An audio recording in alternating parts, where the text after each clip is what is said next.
Bonjour les grands. Alors aujourd'hui nous allons continuer notre travail avec les alphas puisque nous avions appris comme dernier alpha la botte.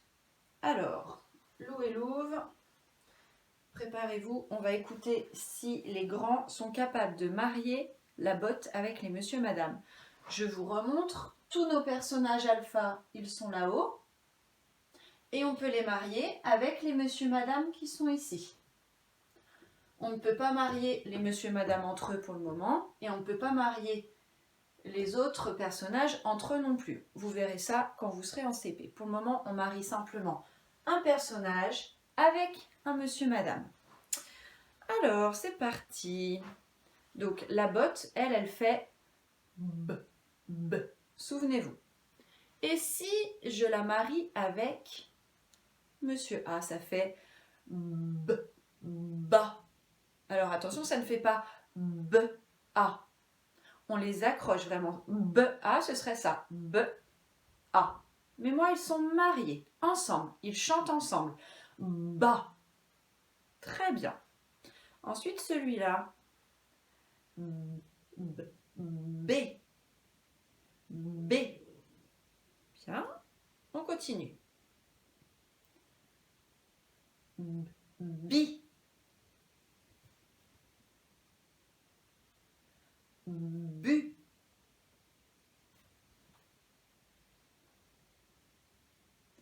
Beau. Très bien, et maintenant je vais les marier dans l'autre sens. On va commencer par le monsieur, madame, et ensuite je rajouterai la botte. Attention. Ab.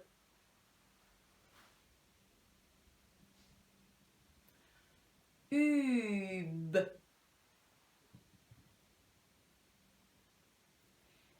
Eb. Ib. Et encore un. Aube. Comme un objet. Bien. Donc ça, ce jeu de mariage, vous pouvez le refaire chez vous si vous le souhaitez. Autant que vous le voulez, vous pouvez toujours jouer avec vos alphas. Et aujourd'hui, nous allons apprendre à écrire la botte en attaché. Alors, pour l'écrire, on avait déjà expliqué rapidement que ça ressemble beaucoup à la lettre L, mais qu'à la fin, c'était un petit peu différent. Donc, regardez bien, souvenez-vous, le L, je monte sur le côté, je descends tout droit, tout droit, tout droit, et je tourne en bas. Et on s'arrêtait là. Pour faire la botte, je fais exactement la même chose au début. Donc ça va être aussi difficile de descendre tout droit, tout droit, tout droit. Et quand j'arrive en bas, trou de vers de terre, stop, et je glisse. Donc vous voyez là, il faut vraiment remonter plus, tout droit pour faire un trou de vers de terre, et je glisse. Donc ça va vous demander de beaucoup vous entraîner sur votre ardoise. Déjà, pour descendre tout droit, je ne veux pas voir d'enfants qui montent tout droit et qui descendent sur le côté, sinon c'est tordu, ça ne va pas.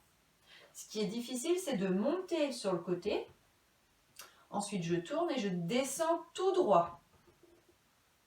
Et ensuite je fais un petit pont et je glisse. Donc attention à tous ces gestes.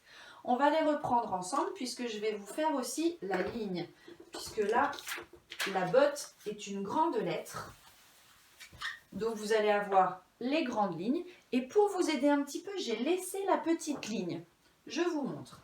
Là, il y a la grande ligne. Et j'ai laissé la petite ligne. La petite ligne, c'est celle qu'on utilise pour faire le A, le M, le I. Et là, elle va vous être utile pour pouvoir faire la petite barre de la botte. Donc je monte sur le côté.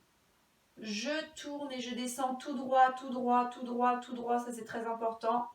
Je tourne et mon trou de vers de terre va jusqu'à la petite ligne. Trou de vers de terre. Et ensuite, je glisse sur la petite ligne. C'est normal que ça ne se voit pas bien puisque c'est vraiment sur la petite ligne que vous serez. Donc, ne vous inquiétez pas. Ne vous dites pas « Oh, on ne voit pas bien, je vais l'écrire en dessous ou au-dessus. » Non, ça n'est pas grave. Je me débrouillerai pour le voir, votre trait. Vraiment, glissez sur la ligne. Je le refais une fois. et vous allez me dire les gestes. En premier, je commence en bas. Première mission, je monte vers le côté. Je monte un peu sur le côté. Quand j'arrive en haut, je tourne et je descends tout droit, tout droit, tout droit, tout droit. Trou de vers de terre jusqu'à la petite ligne. Stop. Et je glisse. Est-ce que vous avez remarqué que je peux m'arrêter autant de fois que je le veux? Ce qui est important, c'est de ne pas lever le stylo. Je vous montre par exemple même avec le perroquet. Tiens, si je veux faire un perroquet, je monte la montagne. Ah, je veux m'arrêter longtemps parce que je réfléchis à ce que je dois faire après. Mais regardez, je n'ai pas levé mon feutre. Ah oui, après c'est vrai, je dois descendre tout droit. Alors je descends tout droit, très bien. Là, je vais faire la petite patte qui tourne et je vais accrocher le E. Comment on fait déjà? Ah, ben je me suis arrêtée pour réfléchir, mais je n'ai pas levé mon feutre. Ce qui fait qu'après, quand je fais mon E, on ne voit pas que je me suis arrêtée. Donc vous avez vraiment le droit de faire des pauses quand vous le souhaitez, mais n'enlevez pas votre feutre ou votre crayon. Parce que quand vous le remettez, moi je vois l'endroit où vous vous êtes arrêté et ça n'est pas très beau. Donc pensez-y, on peut s'arrêter si on ne lève pas le feutre. Bien, donc ça, le B, ça va vous être utile sur les 3 premières lignes. Et tout en bas, alors j'ai dessiné Babar, vous pourrez regarder avec vos parents une image sur l'ordinateur. Babar, c'est un éléphant, donc il est tout gris pour le colorier. Il a des défenses blanches, une couronne puisqu'il est roi dans la ville de Célesteville, donc vous pourrez lui mettre une couronne toute jaune. Et il a un habit vert. Et je crois que son veston est rouge, nous vérifierons cela. Donc il faudra colorier Babar et écrire Babar a un bébé. Je vais vous montrer comment accrocher le B et le A. Alors ça c'est très facile. Et comment accrocher le B et le E. Et ça c'est très difficile. Alors pour accrocher le B et le A. Donc j'ai mon B. Et vous savez que le A on le commence toujours plus loin. Donc là je suis obligée de lever mon feutre. Je vais me mettre plus loin. Et je vais m'accrocher au bout du B. Le A, il est là. Canal envers. Tout simplement. Aucune difficulté. Attention, hein, ils ne se touchent pas les deux là. Vous avez vu, il y a un petit espace entre les deux. Regardez bien mon modèle. Entraînez-vous à écrire bas sur votre ardoise. Et on va maintenant essayer d'écrire B. Donc pour faire B, il faut la botte et Madame E. Et là, il va falloir baisser le bras de la botte un petit peu pour pouvoir donner la main à Madame E. Parce que regardez, la botte, elle est en l'air. Et Madame E, elle commence en bas. Et je n'ai pas le droit de les raccrocher comme ça. Ça, c'est non. Pas possible. Souvenez-vous, quand il y en a un qui a la main en haut et l'autre qui a la main en bas, bah, il faut qu'on se rapproche. Donc la botte va baisser sa main. Comme on fait pour le V et le E. Le V et le E, on baisse la main pour accrocher le E. On va faire pareil. Je vous montre. Le B, il va être là. Je descends bien tout droit, trou de vers de terre. Et là, attention, quand je glisse, je vais descendre. Je ne glisse pas, regardez. Je descends et je fais le E. Hop là. Donc ça va vous demander de l'entraînement sur l'ardoise, c'est sûr.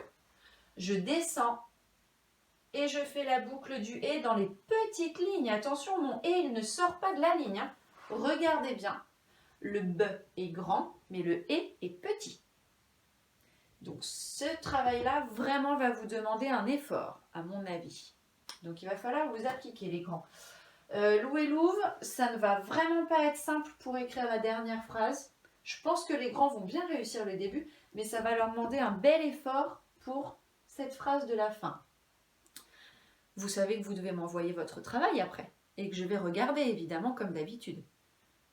Le travail d'écriture, c'est un travail qui peut parfois vous donner un roi du monde. Alors même si je n'ai pas le tampon à mettre sur votre travail, je pourrais dire à vos parents si vous méritez un roi du monde ou pas. Alors faites tout ce qu'il faut, entraînez-vous bien sur l'ardoise et essayez de décrocher ce roi du monde les grands. Allez, au travail!